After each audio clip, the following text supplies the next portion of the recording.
Welcome to the Learning Pines YouTube. We hope this video helps.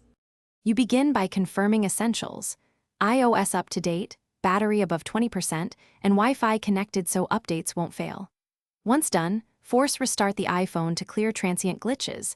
This often restores playback or recording immediately. Next, make sure camera and photos permissions are enabled for the app that shows the error. Finally, verify you have enough storage space.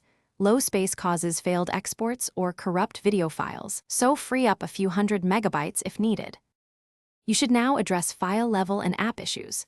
Update the app showing the error and the iPhone's iOS.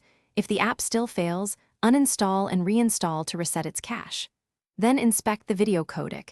HEVC or HDR can break older players, so convert to H. 264 using the Photos Edit right arrow, duplicate right arrow export, or a converter app. When moving large files, copy via USB or files to avoid packet loss. This step prevents transfer corruption that would You finish by exporting a fresh version. Import the clip into iMovie or a reliable converter, then export as H. 264 MP4 and test playback. If the problem persists, reset network settings or choose Reset All Settings. This keeps data but clears misconfigurations. Should errors continue, try the video on another device to isolate hardware from file problems.